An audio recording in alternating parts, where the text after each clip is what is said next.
Don't discount the shorties.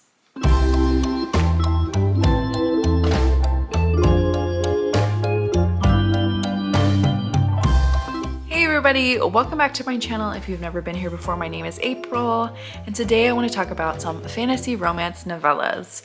I recently watched an episode of Jess and Tori's Bookish Life where they talked about fantasy romance books. And in that video, Jessica talked about how she loves fantasy romance, but a lot of them are just too long. And girl, I feel ya. Sometimes, even though you want an epic romance, you just don't have the time. And I have been feeling like that lately so much. I really can't even focus on super long books right now. So anything like under 300 pages is like perfect. And I have been reading a lot of these this last year, so I thought I'd make a list and share some recommendations for anybody who wants to read fantasy romance, but maybe just wants it in a much smaller package. So my personal rules for this was that it just has to be under 300 pages. Like for me, that is a shorty. Also, I didn't want to add anything like shifters or werewolves. I kind of classify those as more paranormal romances, or also dystopian or post-apocalyptic. I see those in its own category as well. So in this one, we're talking straight fantasy, other realms, fae, princes, princesses, kings and queens, those kinds of things. I do have some caveats on here, but I'll explain those when I get to them. So the first book I want to talk about is The Scepter by Bree. This is coming in at 88 pages. It is the beginning to a series, so you can choose if you want to continue on after reading this book or not. The main book in this series is 700 pages, 600 pages, something like that. It's hella good, okay? It's hella good, but start off with The Scepter because this one is also incredibly good. I do want to preface that there's no romance in this. Well, like there's a little bit of a romance in this. When you come into the story, you're following a witch who is fleeing a massacre of her town with her brother. They're trying to get to a seer so they can understand what their fate will be. And while she's fleeing, she's kind of has this connection to a man, and she knows it's her fated mate because when you can hear somebody in your brain parts, they're clearly your fated mate, and she's really hesitant about telling him anything about her, and he's trying to find her the entire time.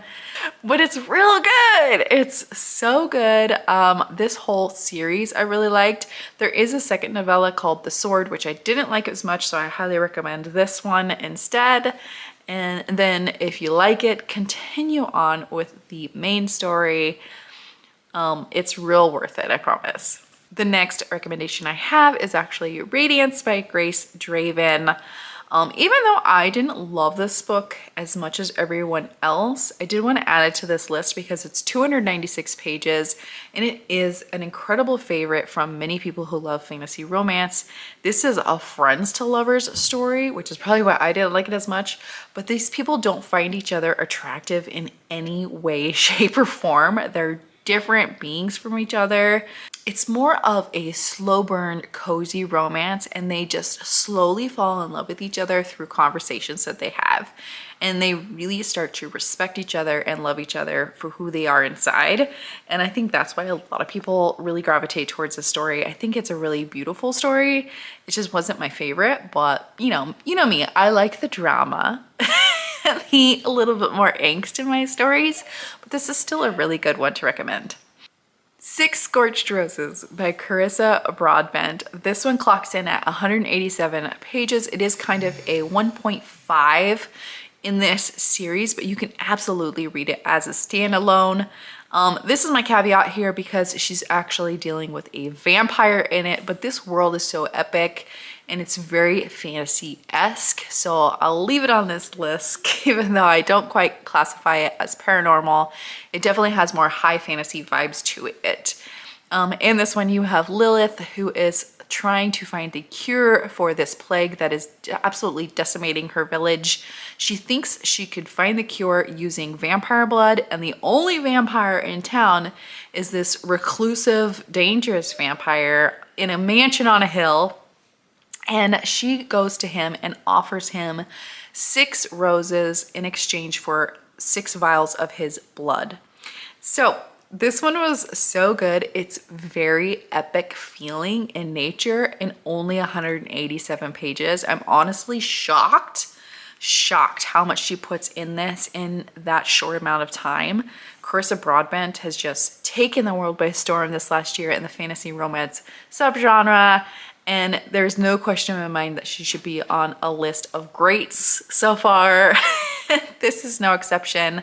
I absolutely highly recommend you read this. You can go ahead and read the Crown of Nyaxi series if you want to, but if you don't want to read those longer vampire books, go with this one and see if you like it first. These 2 characters will show up in Ashes and the Star-Cursed King, but I wouldn't say that you absolutely need to read this one to read that series either. It's definitely can be read as a standalone.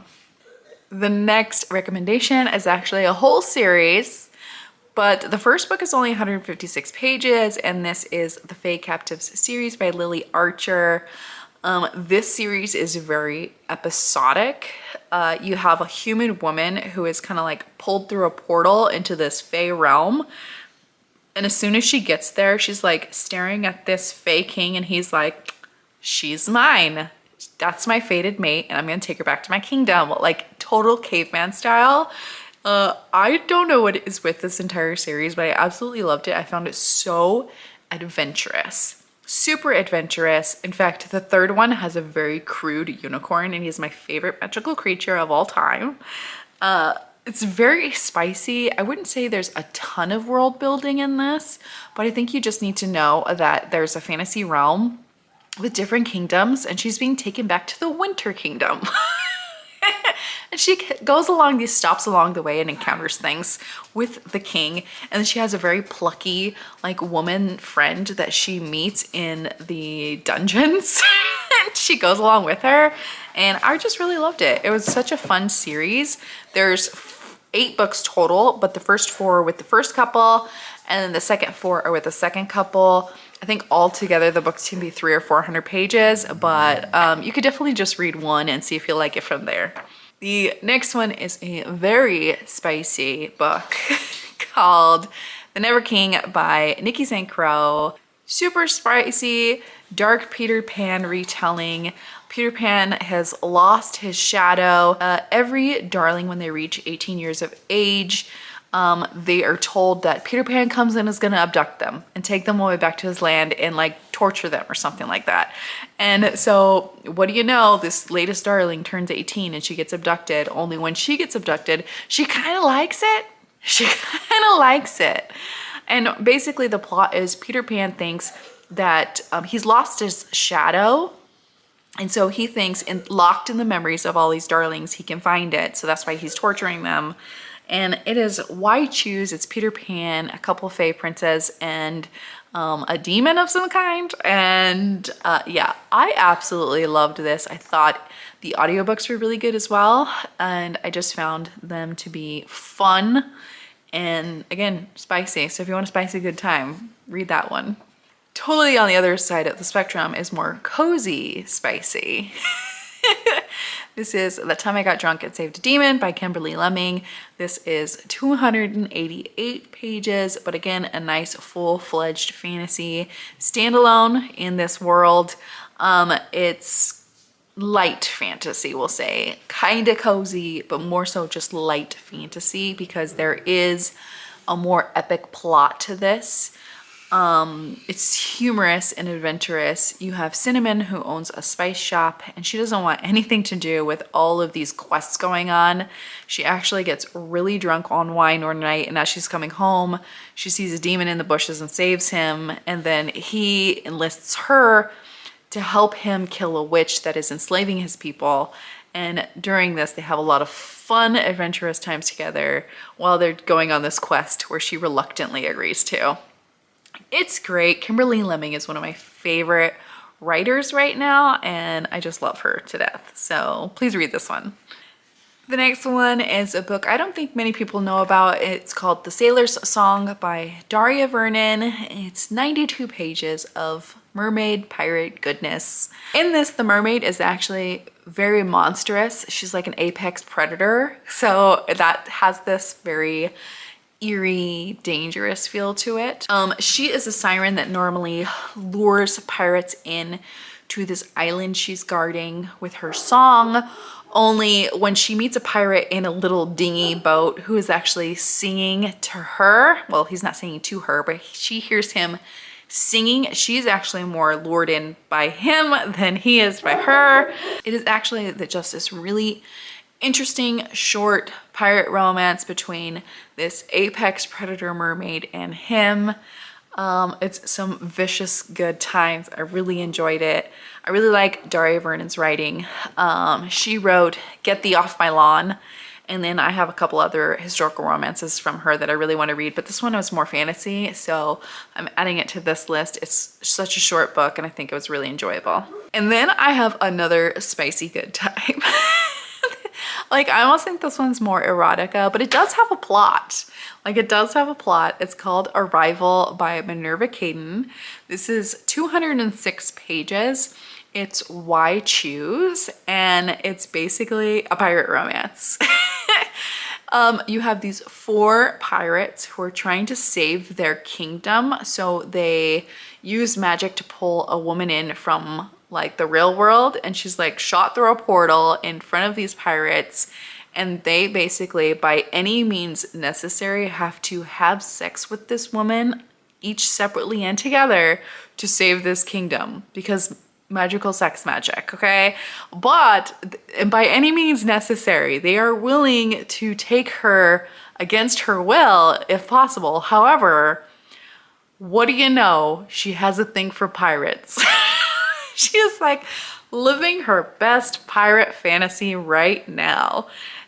What I loved about this one is that there is a plot. But each of these pirates, they're deadly and vicious, and each time they get with her, each of the sex scenes kind of one up each other, and they're very different from each other. So like, as soon as you go into one, you're like, wow, that was pretty good. And then the next one, they're like, dang.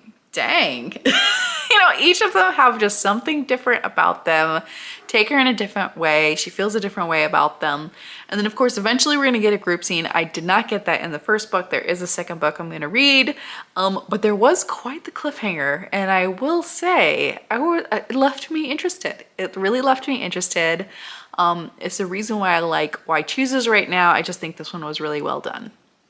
And the last fantasy romance novella I want to recommend is A Midwinter's Mailorder Bride by Kati Wilde.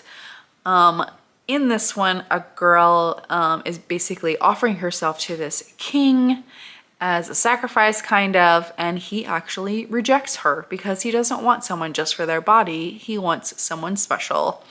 And so after he rejects her, he's apparently a really nice guy, and he offers to escort her back to her kingdom. And while he's escorting her back to the kingdom, they have some adventures and they fall in love. What I really liked about this is that it's set in this magical kingdom, and she's just this human woman who thinks that she has no magic, which also means she has no power.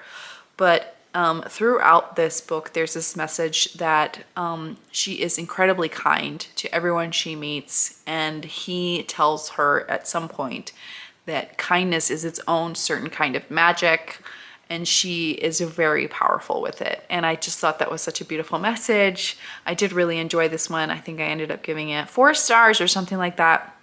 I haven't continued on with the series, but I think all of them are novellas as well. So highly recommend if you want to read a series of novellas. I think they're all standalones anyways. So really good stuff. So those are all the ones I've read. I actually do have just a whole list of ones that I haven't read yet that I'm gonna try in the next year. So look for another video coming out of maybe Kindle Unlimited fantasy romance novellas coming your way after I read a few of these. I definitely love them. I love just these shorter stories. I don't always need like epic world building, those kind of things. Sometimes I just want a quick and dirty fantasy romance, you know what I'm saying? Let me know if you've read a fantasy romance novella and really loved it soon, so maybe others can try it out as well. And as always, thank you for watching, and I'll see you next time.